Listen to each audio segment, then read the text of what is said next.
ओम शांति मंगेश भाई। ओम शांति ईश्वर भाई जी। मंगेश भाई, आज हम सोन्नति के लिए ज्ञान चिंतन में आज की जो बाबा की मुख्य शिक्षा है उसके ऊपर चर्चा करेंगे। बाबा ने तो बहुत सारी आज शिक्षाएं दी है, इम्पोर्टेंट बातें सारी जो प्रैक्टिकल जीवन में हमारी जो होती है, जो याद की यात्रा है। गृहस्थ व्यवहार में रहते हम ऊपर नीचे होते रहते, कहीं ना कहीं विकार के अधीन भी हो जाते, कई बार रूठ भी जाते, कई बार पढ़ाई भी छोड़ देते कई बच्चे। तो बहुत सारी सावधानियाँ और बहुत सारे पुरुषार्थ बाबा ने आज बताया है, तो इसके ऊपर चर्चा करेंगे। तो आज मुख्य बात तो बाबा की जो 14/7/2026 की जो मुरली है, तो इसमें बाबा ने खास कहा है कि याद की यात्रा में कभी भी थकना नहीं है। और थकाता क्या है? देह अभिमान। और ये देह अभिमान का तूफान थका देता है, इसलिए बाबा बोलता है कि आत्मा अभिमानी बनो तो थकान दूर हो जाएगी तुम्हारी।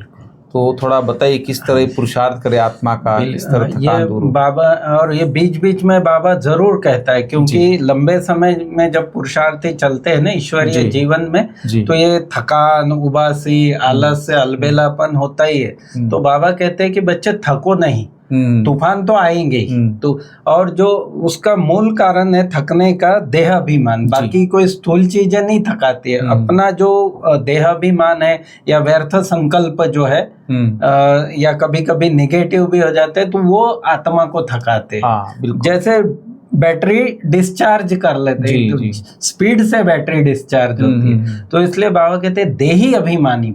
ये बहुत अच्छी बात है कि जैसे ही हम आत्म स्वरूप में आ गए एकदम थकान दूर हो जाती। बिल्कुल, बहुत अच्छा। इसी के ऊपर आज गीत है मंगेश भाई, तूने रात गवाई कल का थी। लेकिन आज है रात के रात थक मत जाना। ये पुरुषार्थ, लंबे पुरुषार्थ, क्योंकि कहीं भी मंजिल, ऊंची मंजिल होती है तो जो चलने वाला राहगीर होता है, ये यात्री होता है, वो थकता है। तो इसलिए बाबा बीच बीच में जरूर आता है ये मुरली, और मुझे बहुत पसंद है कि बाबा बीच बीच में हमको पुशअप करता है कि बच्चे थको मत, बस मंजिल आ गई कि आ गई। बहुत अच्छा। और खास आज क्वेश्चन है मंगेश भाई कि कौन सा ऐसा संस्कार है जो 21 जन्मों की श्रेष्ठ तकदीर बनाने से बिगाड़ देता है बनने से। वैसे हम ऊपर सोचते हैं तो हम सोचते हैं कि भाई अपवित्रता का संस्कार कहो या देह अभिमान का संस्कार कहो कि जो हमारी एकदम तकदीर भी। लेकिन बाबा इतनी सूक्ष्म बात बताता है। बाबा कहता है रूठने का संस्कार, ये भी इतना डेंजर संस्कार है, बहुत छोटा सा लगता है कि भाई रूठ, लेकिन बाबा कहते हैं बाप से व पढ़ाई से रूठ जाते हैं तो 21 जन्म की तकदीर बिगड़ जाती है। पढ़ाई छोड़ दिया माना गई, तकदीर ही पानी में चली गई ऐसे समय। तो इसलिए बाबा कहते हैं बाप से व पढ़ाई से रूठ जाते हैं। यह रूठने का संस्कार जो है वो 21 जन्मों की तकदीर को बिगाड़ देता है। इसलिए बाबा कहते हैं मीठे बच्चे, देह अभिमान के वश कभी भी उल्टा नशा नहीं चढ़ना चाहिए कि मैंने इतनों को समझाया, मैंने इतना किया, मैंने इतना पैसा लगाया, मैंने ये किया, मैंने ये बहुत सेवाएं। ये एक्चुअली माया का है। माया ही घुस गई उस बुद्धि में जैसे, और उसको ये उल्टा नशा चढ़ा देती है सब बातों का। तो बाबा फिर कई बार हम देखते हैं कि टीचर्स का भी नहीं मानते, सेंटर की जो निमित्त आत्मा है उनको भी इग्नोर। तो ये जो रूठने वाला संस्कार, इसका मूल कारण है देह अभिमान। तो बाबा कहते हैं देखो बाबा कितनी बड़ी अथॉरिटी है, फिर भी कितना निरहंकारी है। इसलिए सी फादर, ये मंत्र दिया बाबा ने, सी फादर फॉलो फादर जी। फिर आगे बाबा कहते हैं, अब बाप कहते हैं मीठे मीठे बच्चे, याद की यात्रा में थक नहीं जाना। रात के राही थक मत जाना, सुबह की मंजिल दूर नहीं। जैसे जिस्मानी यात्रा होती है जी, आगे पैदल जाते थे, उधर जम्मू कश्मीर के अमरनाथ की यात्रा पे लोग जाते थे तो महीनों लोग चलते रहते थे। इवन हमने सुना है कि हमारे लौकिक में ये पशुपतिनाथ के लिए वो निकल गए थे पैदल। देखिए तो अमरनाथ, पशुपतिनाथ दोनों जगह तो मतलब महीनों लोग यात्रा करते थे या बैलगाड़ी लेके जाते थे। और फिर मंदिर में जाना है ऊपर, तो कितना ऊपर जी। आज भी आज काफी सुविधा हेलीकॉप्टर आदि की हो गई, लेकिन जिनके पास पैसा नहीं वो तो काफी लंबा पैदल ही जाते हैं, पहाड़ चढ़ के जाते हैं। पहाड़ चढ़ के तो काफी मेहनत होती है जी उसमें। जी। तो फिर एक दूसरे को पुशअप करते हैं कि जय माता दी, जय माता दी, बोले अभी बस आ ही गया। तो ये बाबा भी हमारे में ऐसा बीच बीच में मुरली के द्वारा पंप करता है, जोश भरता है कि बच्चे।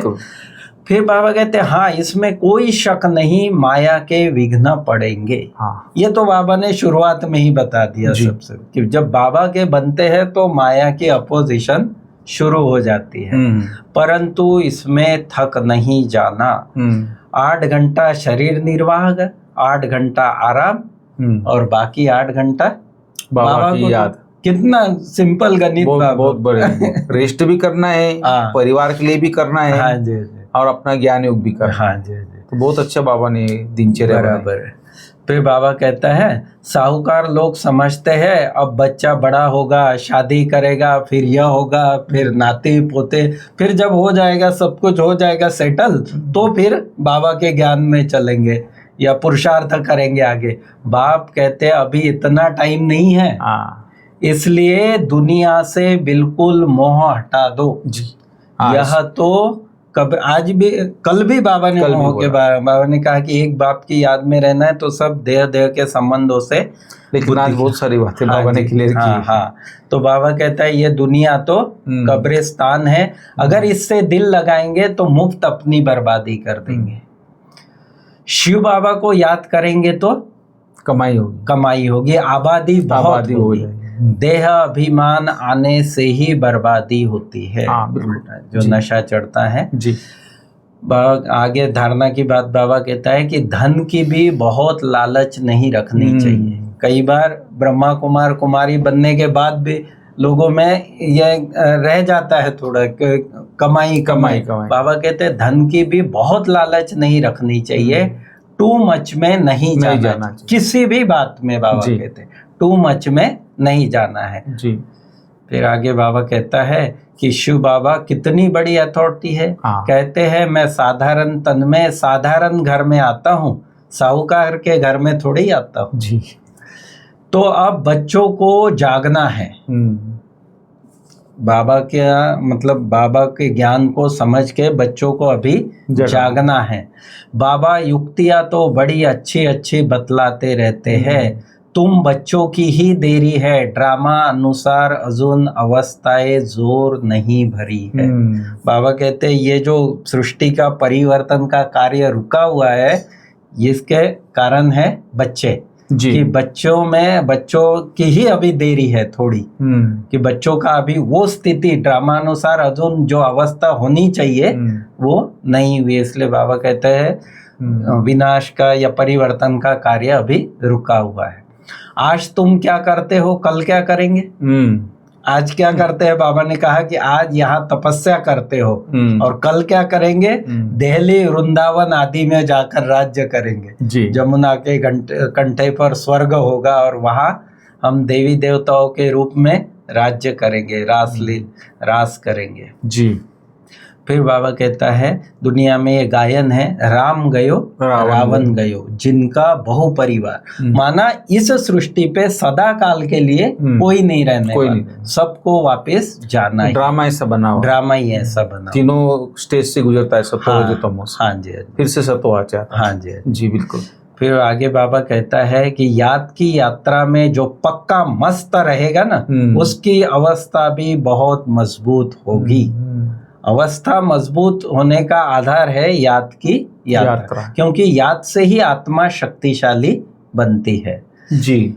फिर बाबा कहते हैं, बाप कहते हैं मुझे भी घर में याद करो। हाँ। यहाँ तो मैं टेम्पररी आता हूँ, घर माना परम धाम में। हाँ, और क्योंकि हमको जाना वहाँ, इसलिए बाबा कहते हैं भले मैं मधुबन में हूँ, ब्रह्मा के तन में हूँ, तभी तुम्हारी बुद्धि ऊपर परम धाम में लगी रहनी चाहिए।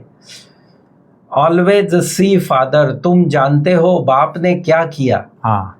ब्रह्मा बाबा ने प्रैक्टिकल में क्या किया वो शिव बाबा बता रहा है। सब कुछ माताओं को दे दिया, ट्रस्टी हो गए। हाँ, उसने ही डायरेक्शन दिया कि सब कुछ माताओं की सर्विस में लगाओ। हाँ। शिव बाबा ने ब्रह्मा बाबा को डायरेक्शन दिया और ब्रह्मा बाबा ने निश्चय बुद्धियों के धक से माताओं की कमेटी बनाई और अपनी सारी, आज के हिसाब से देखा जाए तो अरबों खरबों की संपत्ति बाबा ने विल कर टाइम तो बाबा का फिर बाबा ने कभी हाथ में पैसा भी नहीं लिया, देखा ही नहीं, कभी नहीं लिया। जी। तो बाबा कहते इसने क्या किया, शिव बाबा ने डायरेक्शन दिया सब कुछ माताओं के सर्विस में लगाओ, एक दो को देख दूसरों ने भी फॉलो किया, उस समय के जो गृहस्थी भाई थे। फिर बाबा कहता है ड्रामानुसार भट्टी भी बननी थी, पाकिस्तान हिंदुस्तान हुआ, तुम्हारी भट्टी पहले शुरू ही हुई पाकिस्तान में, भारत पाकिस्तान डिवाइडेशन हुआ, उससे पहले भट्टी शुरू हो गई थी पाकिस्तान में, तुमने नदी को क्रॉस किया। शास्त्रों में ये जो उदाहरण संगम का वहां कैसे ले गए जी, ये सिंध हैदराबाद और कराची, इसके बीच में सिंध नदी थी। तो बाबा सिंध हैदराबाद से, क्योंकि वहां बहुत ज्यादा विघ्न हो रहे थे, तो शिव बाबा ने डायरेक्शन दिया कि अभी कराची चलो जी। तो फिर बाबा कराची शिफ्ट हुए। तो इसका शास्त्रों में उदाहरण दिया कि कृष्ण को टोकरी में उठाकर नदी जमुना पार करके ले गए, कृष्ण इधर ही आ गए ना। हाँ, सीधे आ गए। तो कितना सुंदर, मतलब जो प्रैक्टिकल हुआ बाबा कहता है। तो ऐसी ऐसी बातें हैं, ये तो पहली बार सुना मैंने ऐसी। हाँ, ये बाबा बहुत अच्छा मंगेश भाई, आपने बहुत अच्छी बातें बाबा की बताई, धारणा की, शिक्षाओं की। और आज विशेष बाबा ने लास्ट में 2-4 बातें और धारणा के लिए रिमाइंड कराया है कि विजय माला में पिरोने के लिए इस शरीर से डिटेच होने का पुरुषार्थ करना है पूरा, और देह अभिमान को छोड़ आत्माभिमानी बनना है, और इस दुनिया को बुद्धि से भूलना है। ये मुख्य बातें थी। और दूसरी बात ये है कि टू मच धन की, जैसे आपने बताया, टू मच धन की लालच में नहीं जाना है। बाप की याद के सिवाय और दूसरा कोई चिंतन ना रहे तुम्हारा अंदर में। अगर धन के लालच में उसी की चिंतन चलता रहेगा तो कभी भी बाप से व पढ़ाई से रूठना नहीं है। मुख्य बात ये है आज, क्योंकि उसी के कारण एक विघ्न रूप बन जाता है और उच्च पुरुषार्थ करने से, उच्च पद पाने से पीछे ले जाता है। और आज वरदान है मंगेश भाई की मालिकपन की स्मृति द्वारा हाईएस्ट अथॉरिटी का अनुभव करने वाले कंबाइंड स्वरूपधारी भव, वो थोड़ा बताइए। हाँ जी, तो वहाँ ने कंबाइंड स्वरूप बाबा ने बताया कि सबसे पहले अपने शरीर और आत्मा के कंबाइंड स्वरूप की स्मृति रखो जी, कि मैं आत्मा हूँ और ये मेरा शरीर जी, मैं आत्मा भिन्न हूँ। शरीर रचना है, आत्मा रचता है। हाँ, इसमें मालिकपन स्वतः स्मृति में रहेगा। मालिकपन की स्मृति से स्वयं को हाईएस्ट अथॉरिटी अनुभव करेंगे कि मैं आत्मा मालिक हूँ इन कर्मेंद्रियों से जी, इवन मन बुद्धि संस्कार की भी मैं मालिक हूँ। तो मैं जैसा चाहूँ, मालिक जैसा चाहे वैसे कर्मेंद्रिया चलेगी। शरीर को चलाने वाले होंगे। दूसरा, बाप और बच्चा, शिव शक्ति जी, मैं आत्मा और परमात्मा शिव बाबा सर्वशक्तिमान। तो शिव और शक्ति जी के कंबाइंड स्वरूप की स्मृति से माया के विघ्नों की भी अथॉरिटी से पार कर लेंगे कि मैं शिव शक्ति हूँ, शिव बाबा मेरे साथ कंबाइंड है। ये भी कंबाइंड स्वरूप की जो स्मृति है, तो बाबा कहते हैं इससे विघ्नों को पार कर। बिल्कुल, बहुत अच्छा मंगेश भाई, आज बाबा ने खास सब जगह से बुद्धि हटाने के लिए बात कही है। हाँ जी। और विस्तार को सार बनाने के ऊपर आज स्लोगन है कि विस्तार को सेकंड में समाकर ज्ञान के सार का अनुभव करो और कराओ। वो मुख्य बात आज बाबा, मुख्य बात यही है हमारे ईश्वरीय जीवन जी। और फिर जो अव्यक्त इशारा है कि ज्वाला स्वरूप स्थिति में रह शक्तिशाली याद का अनुभव करो। कल बाबा ने कहा था कि ये याद ही किला बन जाती है, सेफ्टी का साधन जी। आज बाबा कहता है कि पाप कटेश्वर व पाप हरनी तब बन सकते हो जब याद ज्वाला स्वरूप होगी, माना लगन होगी, एकाग्रता होगी याद में, तो वो ज्वाला स्वरूप होगी। इसी याद द्वारा अनेक आत्माओं की निर्बलता दूर होगी। इसके लिए हर सेकंड, हर श्वास बाप और आप कंबाइंड होकर रहो। कोई भी समय साधारण याद न हो। स्नेह और शक्ति दोनों रूप कंबाइंड हो, जैसे वरदान में भी कहा, तो ऐसे मैं शिव शक्ति हूँ, यह कंबाइंड रूप शक्तिशाली याद देगा। ओम शांति। थैंक यू मंगेश भाई।